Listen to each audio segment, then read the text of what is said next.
Hey, I'm Al Kavadlo, and this is Ask Al. I've been getting a lot of questions lately about bodyweight exercises that target the hamstrings, particularly the bodyweight leg curl, which also has a few other names. Hey, friends. Bodyweight squats, hip bridges, and one-legged squats will work the hamstrings to a significant degree. But if you really want to target them directly, the bodyweight leg curl, sometimes known as a Nordic hamstring curl or Harop curl or Glute Ham Raise, is a good choice. But I feel like a lot of people go about approaching it in sort of an odd way. Usually when you see somebody doing this exercise, they're going to set up in a kneeling position, either with a partner holding their ankles or something sturdy keeping their lower legs in place.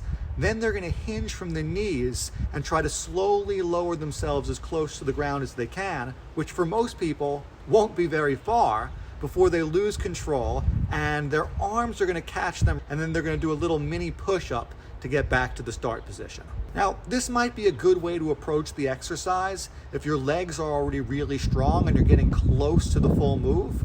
But if you're a beginner or even just a beginner to bodyweight leg curls, trying the full expression of the movement like this right at the beginning is probably going to be too much too soon, and you might strain your hamstrings. So, what I recommend doing is that instead of trying to do the move as a pure knee hinge exercise, you should focus primarily on hinging from the hips when starting out. I'd recommend you work up to several controlled reps this way, and then gradually begin to reduce the amount of hip flexion and increase the amount of knee flexion as you get better at the exercise.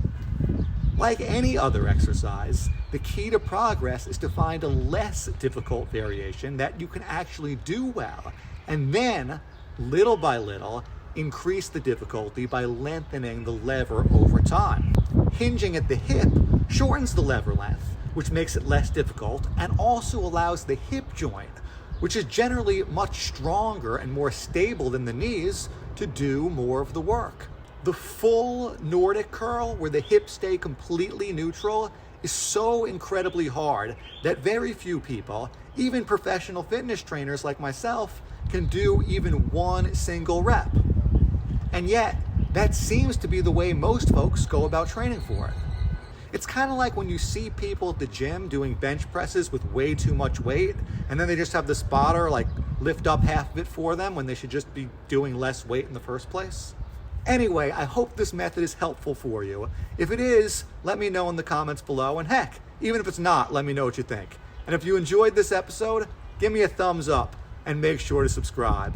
Till next time, I'm Al Kavadlo, and we're working out.